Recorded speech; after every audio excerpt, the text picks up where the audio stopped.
राधे राधे। जय श्री राधे। तो नमस्कार साथियों, आप सभी का स्वागत है। क्लास 8 के ज्योग्राफी देख रहे थे, जिसमें हम लोग एक पार्ट कर चुके हैं। ये दूसरा पार्ट होगा। साथियों, जैसे जैसे टाइम मिलेगा आपको कंप्लीट हम कराते चलेंगे। ये देखिए, इससे पढ़ने में किस किस का फ़ायदा है। जो भी कोई जनरल एग्ज़ाम, कोई भी सामान्य एग्ज़ाम जिसका तैयारी कर रहा है, उसको कुछ फ़ायदा हो जाएगा। बीपीएससी तैयारी का जो कर रहा है उसके लिए भी बेनिफिट है। एससीईआरटी से क्वेश्चन आता है, एससीईआरटी तो यहाँ पे आपको थ्योरी भी मिल जाएगा, उसका ऑब्जेक्टिव भी कुछ क्वेश्चन मिल जाएगा और सब्जेक्टिव भी पढ़ लेंगे, वहाँ से काम हो जाएगा। और अपना जो क्लास के बच्चे हैं उनके लिए भी तो बेनिफिशियल है ही। तो स्टार्ट करते हैं दूसरा। ये वीडियो होगा, एक प्लेलिस्ट बना हुआ है क्लास 8 का, उसमें ज्योग्राफी लिखा हुआ है। इकाई क, और यहाँ पे हम पढ़ेंगे भूमि, मृदा एवं जल संसाधन। अगर वीडियो की क्वालिटी कम हो तो क्वालिटी बढ़ा लीजिएगा, आवाज़ कम हो तो आवाज़ बढ़ा लीजिएगा, थोड़ा स्लो बोलेंगे। राधे राधे। चलिए देखते हैं भूमि। भूमि का जो मुख्य उपयोग है वो कृषि कार्य में होता है। भूमि मृदा मिट्टी है ना, स्थल, जिससे अन्न, सब्जी और फल प्राप्त होते हैं। वन और वृक्ष भूमि पर ही उगते हैं या उगाए जाते हैं। ठीक है। सड़क और रेल मार्ग भूमि पर ही बनाए जाते हैं। हवाई अड्डा और समुद्री जहाज़ों के बंदरगाह भी भूमि पर होते हैं। कल कारखानों, आवासीय मकानों का निर्माण भी भूमि पर ही होता है। यहाँ कुछ याद करने लायक नहीं है, बस पढ़ते चलेंगे, आगे बढ़ेंगे। चलिए नेक्स्ट देखते हैं क्या है। साथियों, यहाँ पे लिखा हुआ कि गांव, बाजार, कस्बा या शहर सभी भूमि पर ही स्थित होते हैं, जैसा कि आप सभी जानते हैं। तालाब, नहर और कुएं भी भूमि पर बनाए जाते हैं। मुंबई से सटे दलदली क्षेत्र को सुखाकर नवी मुंबई का विकास किया गया है ना। जो दलदली क्षेत्र होता है उसे सुखाकर नवी मुंबई का विकास किया गया है। गंगा नगर क्षेत्र के नहरों के उपजाऊ बनाया गया है। मिट्टी की ऊपरी भाग ही मृदा कहलाता है। जो मिट्टी की ऊपरी परत है उसी को क्या बोलते हैं? मृदा बोलते हैं। पेड़ पौधे के पत्तों, मृत जीवों और सड़े गले पदार्थों से मृदा में ह्यूमस बनता है। मिट्टी का उपयोग घर की दीवार बनने, बर्तन और खिलौने बनने में होता है। प्राकृतिक कारणों से मिट्टी के स्थान परिवर्तन को मृदा अपरदन कहते हैं। प्रशांत महासागर में सबसे अधिक जल 49.9% पाया जाता है। वाष्पीकरण और वर्षा के चक्र को जल चक्र कहते हैं। भूमि पर कृषि कार्य, वन, बंजर भूमि, चारागाह और आवासीय क्षेत्र होते हैं। ये कुछ पाठ की मुख्य बातें थे और यहाँ से हम पढ़ेंगे पाठ के अंदर के प्रश्न। पहला प्रश्न है कि भूमि के विविध उपयोग की चर्चा कीजिए। साथियों, क्वेश्चन क्या है ध्यान से देखिएगा, आपको देखना ही है और कुछ करना है नहीं। करके भूमि के विविध उपयोग की चर्चा कीजिए। देखेंगे, भूमि का प्रमुख उपयोग तो कृषि कार्य में है, जिससे सबको अन्न, सब्जी, फल, मूल प्राप्त होते हैं।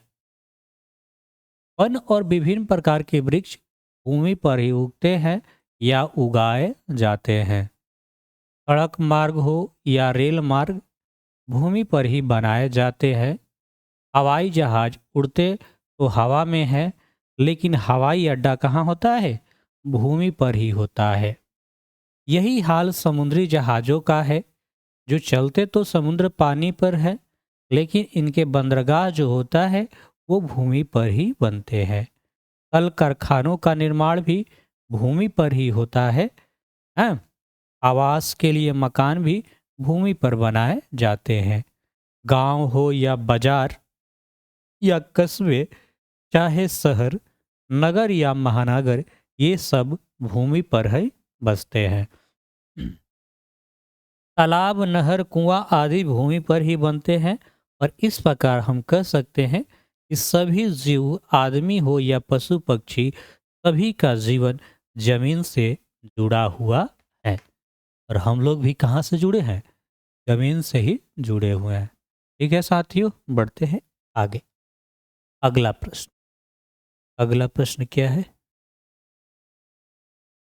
कर कि नवी मुंबई का विकास कहाँ और कैसे किया गया? हम पढ़े कि नवी मुंबई का विकास कैसे किया गया और कहाँ हुआ। देखिए, मुंबई से सटे एक बड़ा क्षेत्र दलदली था। प्रयासपूर्वक उसे सुखाकर ठोस भूमि बनाई गई और उसी भूमि पर नवी मुंबई का विकास हुआ है। उस भूमि को ठोस बनाने के लिए मानव श्रम का उपयोग कर पत्थर मिट्टी से भरा गया, तब जाकर ठोस भूमि प्राप्त हुई। इस प्रकार नवी मुंबई बना हुआ है। ठीक है साथियों, बात बुझा गया। नेक्स्ट क्वेश्चन है, राजस्थान के गंगानगर क्षेत्र के विषय में आप क्या जानते हैं? उसे उपजाऊ कैसे बनाया गया? आइए देखते हैं। जो राजस्थान का गंगानगर क्षेत्र पहले बलुई और अनूवर था। अनूवर मतलब अउपजाऊ था। नदी पर बांध बनाकर उस क्षेत्र में नहर विकसित किया गया। इससे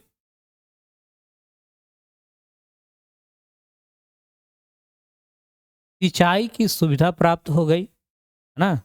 नहर बन जाने से क्या हो गया? सिंचाई का सुविधा प्राप्त हो गया। फल हुआ कि क्षेत्र काफी उपजाऊ हो गया।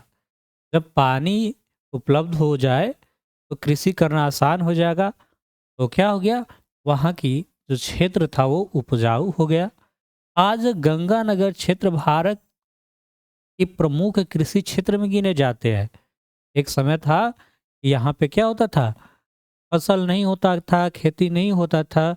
लेकिन जब यहाँ पे नदी बना दिया गया, नदी की व्यवस्था हो गई, पानी की व्यवस्था हो गई, तो यह क्षेत्र एक उपजाऊ क्षेत्र हो गया और उपजाऊ क्षेत्र में गिना जाने लगा।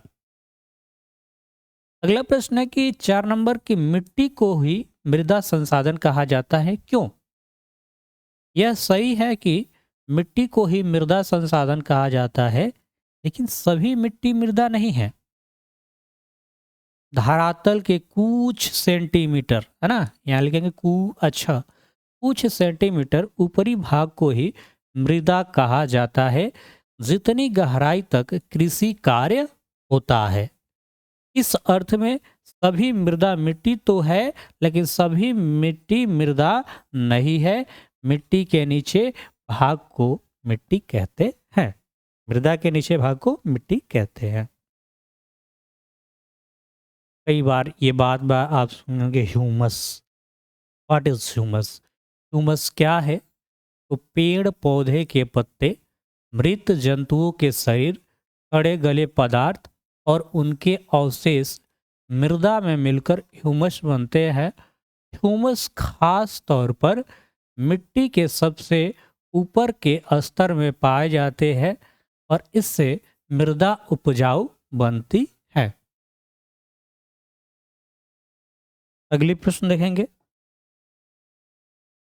अगला प्रश्न है कि आपके पास आसपास में मिट्टी का क्या उपयोग होता है?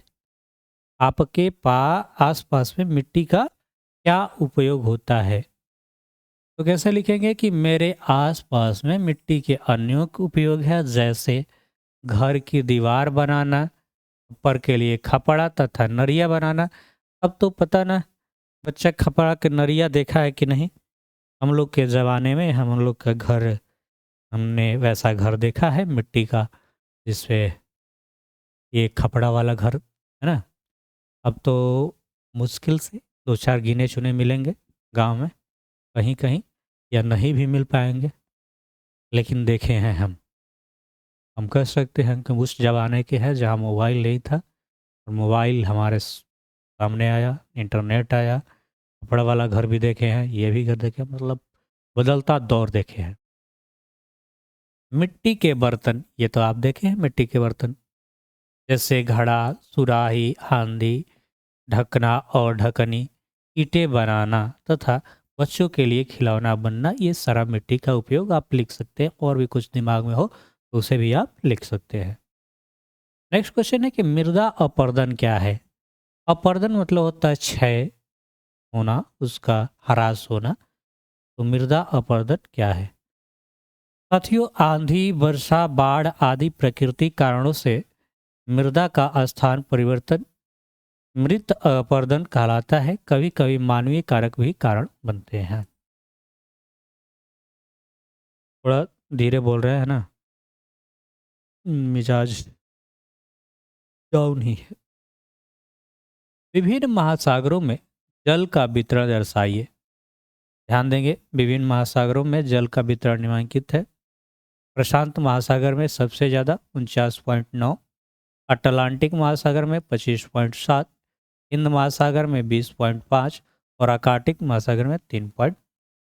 ऐसे पचवा भी दे देना चाहिए, अंटार्कटिका। जल चक्र क्या है? साथियों, जल चक्र क्या है कि महासागर का जल वाष्प बनकर बादल बनता है और कुछ वाष्प वायु में भी मिल जाता है। बादल वर्षा कर पृथ्वी पर जल बरसते हैं और ये कुछ वाष्प पहाड़ों व बर्फ बन जाते हैं। वर्षा जल तथा बर्फ से बना जल नदियों में जाते हैं और नदियाँ के माध्यम से पुनः समुद्र में पहुंच जाते हैं। यह चक्र सदैव चलते रहता है। इसी को क्या कहते हैं? वाटर साइकिल यानी जल चक्र कहते हैं। कुछ अभ्यास के लिए प्रश्न दिया गया है, ध्यान से देखेंगे और इसका आंसर देने का कोशिश कीजिएगा। पहला क्वेश्चन आपके सामने, बहुविकल्पिक सही विकल्प चुनें। पृथ्वी का कितना प्रतिशत हिस्सा भूमि के अंतर्गत आता है? आप जानते हैं, है ना, 71% जल ही है, तो 29% क्या हो जाएगा? भूमि। ठीक है। विश्व में सघन जनसंख्या कहाँ मिलती है? सघन मतलब घना। घना आबादी कहाँ होगा? पहाड़ों पर होगा कि मैदान में होगा कि पठारों पर या मरुस्थल में? कहाँ आबादी घना होगा? कहाँ लोग ज़्यादा रहेंगे? हैं? क्या लगाएंगे साथियों? राइट आंसर क्या लगाएंगे आप? विश्व में जो सघन जनसंख्या मिलेगी वो आपको मैदानों में। कहाँ? मैदान में, समतल में ज़्यादा, है ना। भारत में भूमि का उपयोग संबंधित आंकड़े कौन रखता है? अगर भूमि संबंधित आंकड़ा भूगर्भ विज्ञान, भू राजस्व विज्ञान, हाँ, भूमि संबंधी आंकड़े यही होना चाहिए, भू राजस्व विभाग। भूमि के उपयोग के कुल कितने वर्मुख वर्ग हैं? देखेंगे क्वेश्चन नंबर 4 और फटाफट आंसर लगाएंगे। 4 का आंसर क्या होगा? करेंगे भूमि के कुल कितने वर्ग प्रमुख है, तो ये है 5। 4 का ग आंसर। आपको आंसर मिल जाएगा नीचे। मृदा के कुल कितने स्तर पाए जाते हैं, तो ये भी पाए जाते हैं 4। समोच्च रेखीय खेती करना किसका उपाय है? तो समोच्च रेखीय मृदा अपरदन को रोकने के लिए, मृदा अपरदन को रोकने के लिए समोच्च कृषि की जाती है। ठीक है साथी। रासायनिक दृष्टि से जल का विकास, रासायनिक दृष्टि से जल किसका उपाय है? उपाय है कि और कुछ होना चाहिए? इसका मिश्रण है ना, हाइड्रोजन और ऑक्सीजन से बनता है जल, H2O, ये होना चाहिए। इनमें कौन सा एक महासागर नहीं है? अंटार्कटिका है, आर्कटिक, हिंद, प्रशांत महासागर नहीं है, अंटार्कटिका। ठीक है, अंटार्कटिका। क्वेश्चन नंबर 8 के बाद बढ़ते हैं आगे की ओर, और 8 के बाद देखेंगे यहाँ पे कुछ खाली स्थान भरना है और खाली स्थान भर लेंगे। करें कि खाली स्थानों को उपयुक्त शब्द से पूरा करें। मृदा में जीवों के सड़े गले अवशेष को कहा जाता है ह्यूमस। बात पढ़ लिए हैं। ह्यूमस कहते हैं, क्या कहते हैं साथी? ह्यूमस। दक्कन क्षेत्र में कैसी मिट्टी पाई जाती है, कैसी मृदा पाई जाती है? तो लाल पीली। दक्कन क्षेत्र में मृदा पाई जाती है लाल पीली। लेटेराइट मिट्टी का निर्माण किस प्रक्रिया से होता है? तो निक्षालन प्रक्रिया से होता है। भूमि एक संसाधन है, भूमि एक महत्वपूर्ण संसाधन है, ये भी पढ़ सकते हैं। हाँ? भूमि एक प्राकृतिक संसाधन है, जैसा मर्जी, जैसा ऑप्शन। महासागरों में जल का जो परसेंट है वो लिख सकते हैं 97.3%।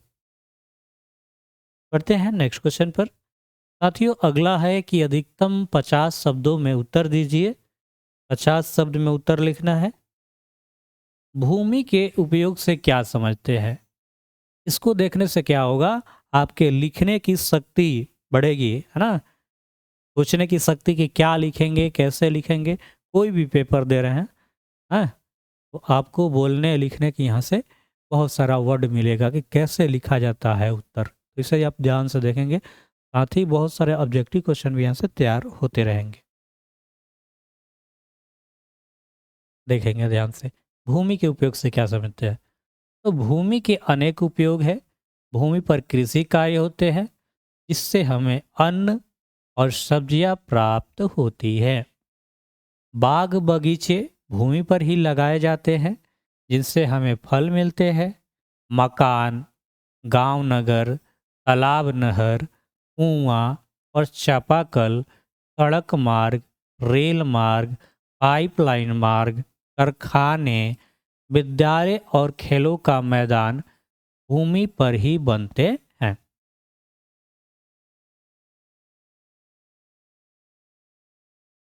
नेक्स्ट क्वेश्चन है कि मृदा निर्माण में सहायक कारकों का उल्लेख कीजिए।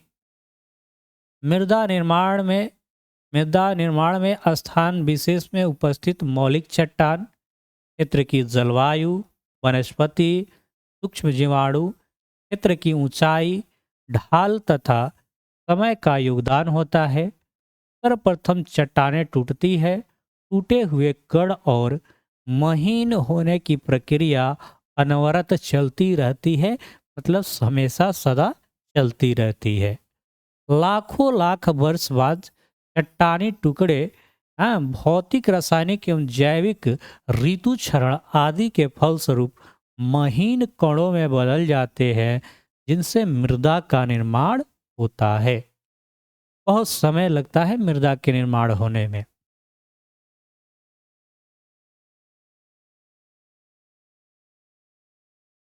चलिए नेक्स्ट क्वेश्चन, क्वेश्चन नंबर 3। करके भूमि का उपयोग को प्रभावित करने वाले कारकों के नाम लिखिए। साथियों भूमि के उपयोग को प्रभावित करने वाले कारक निम्नलिखित है। वन क्षेत्र की भूमि, कृषि कार्य में प्रयुक्त भूमि, परती भूमि, अस्थायी चारागाह और बंजर भूमि, शुद्ध बोई गई भूमि। भूमि के उपयोग 5 वर्गों में उल्लेख कीजिए। बंजर एवं व्यर्थ भूमि, सड़क, मकान और उद्योग में प्रयुक्त भूमि, चालू पड़ती भूमि, अस्थायी चारागाह भूमि, कृषि कार्य में लगी भूमि तथा खनिज संसाधनों की भूमि।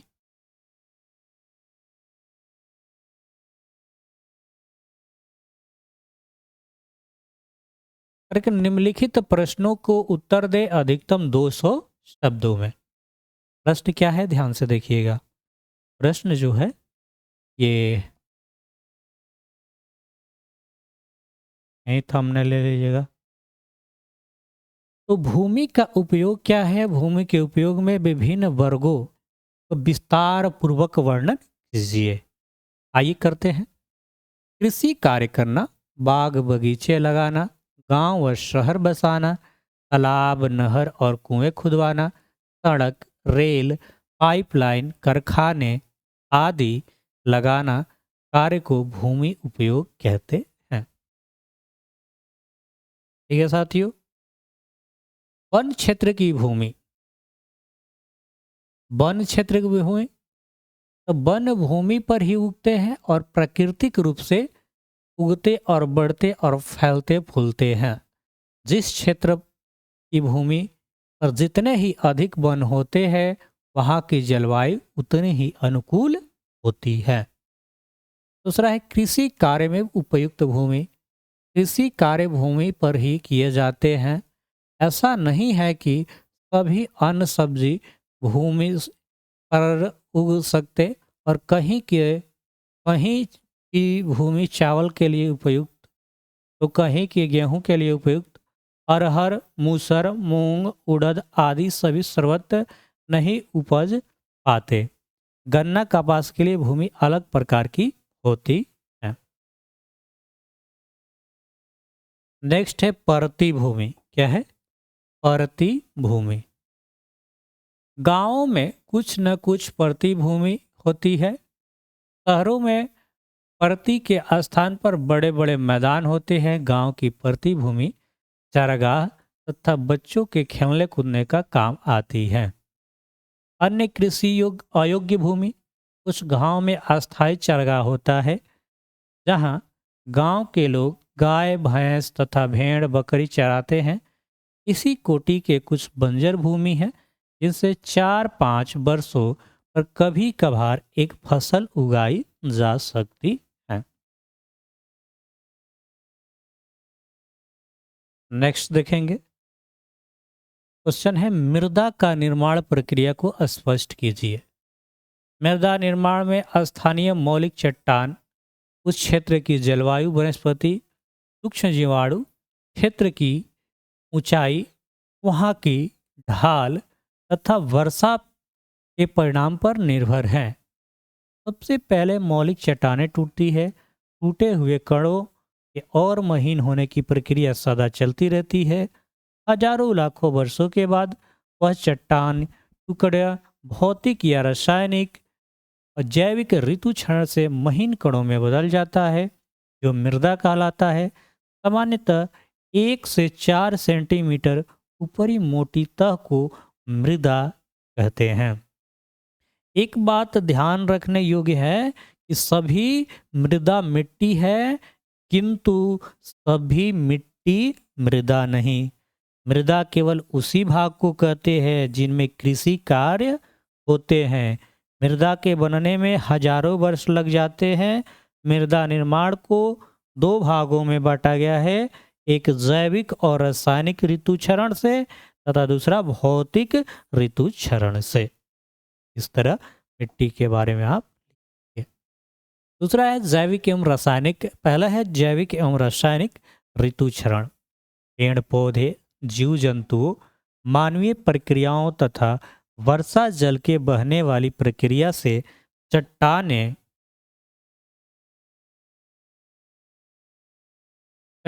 टूटती, घिसती, गलती गलती रहने वाली प्रक्रिया रासायनिक ऋतु क्षरण कहलाती है। ठीक है, क्या कहलाती है? रासायनिक ऋतु क्षरण कहलाती है।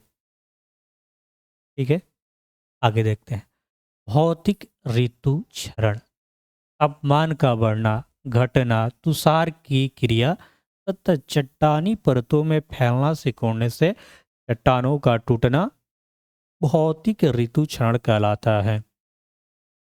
मिट्टी के मुख्यतः 4 स्तर होते हैं। नीचे से ऊपर क्रमशः मौलिक चट्टान, ऋतु क्षरित कण, बालू एवं पंख, ह्यूमस, ऊपर की ह्यूमस वाला भाग ही मृदा है।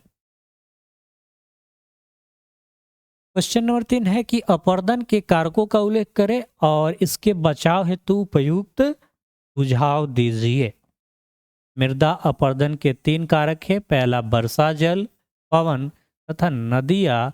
वर्षा जल अपने साथ मृदा को बहा ले जाता है तथा दूसरा कारक है तेज पवन जो मृदा को उड़ाकर एक स्थान से दूसरा स्थान पहुंचा देते हैं। नदियों में बाढ़ का पानी जब धीरे धीरे नदियों में पहुंच जाता है तो नदियों के तट को काटकर मिट्टी बहा ले जाता है। हालांकि बाढ़ वाली नदी अपने किनारे नई उपजाऊ मिट्टी फैला देती है गंगा ब्रह्मपुत्र के मैदान इन नदियों द्वारा बाढ़ में लाई गई मिट्टी द्वारा बने हैं। जलोढ़ मृदा ऐसे ही बनता है। पेड़ पौधे झाड़ियों तथा घासों की जड़ें मृदा को पकड़े रहती है, जिससे वर्षा का जल बहाव या बूंदों की मार से मृदा कटने और बहने नहीं पाती है। वास्तव में पेड़ पौधे को जड़ सहित काटने, उखाड़ने तथा घासों को हिल देने के कारण वहाँ की भूमि ढीली पड़ जाती है। ऐसे ही मृदा बहकर उड़कर अपना स्थान परिवर्तित कर लेती है। अतः यदि हम मृदा अपरदन को रोकना चाहते हैं तो पेड़ पौधे, झाड़ियाँ और घासों को बिल्कुल ना काटे, ना उखाड़े। आप देखे होंगे कि जहाँ घास रहता है वहाँ मिट्टी कम कटता है, कम बहता है। अगर घास नहीं रहेगा तो मिट्टी का कटाव ज़्यादा हो जाता है। ठीक है।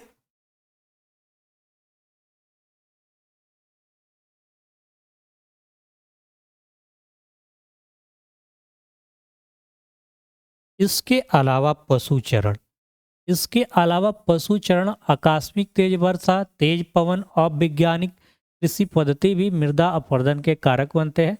अतः इन बातों को रोकथाम का उपाय करने से मृदा का अपरदन नहीं होगा। मृदा संरक्षण के निम्नलिखित उपाय हो सकते हैं। क्या क्या हो सकते हैं, देखिए ध्यान से।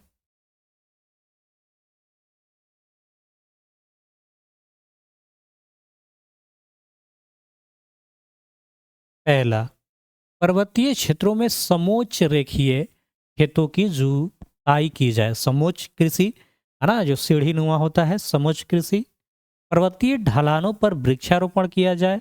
ऐसे ढलानों पर घास छीलने या पशुचरण पर रोक लगे। बंजर भूमि पर घास और पेड़ लगाया जाए। फसल चक्र तकनीकी को निश्चय ही अपनाया जाए। खेती को वैज्ञानिक तरीका अपनाया जाए। खेती में रासायनिक उर्वरक का उपयोग कम हो और जैविक खाद का उपयोग अधिक से अधिक हो। इस तरह से हम मृदा संरक्षण कर सकते हैं, मृदा को बचा सकते हैं, अधिक उपजाऊ भी बनेगा। अगला क्वेश्चन है क्वेश्चन नंबर 4। क्वेश्चन नंबर 4 है कि जल प्रदूषण के कारणों का उल्लेख करें, इसको दूर करने उपायों का वर्णन कीजिए।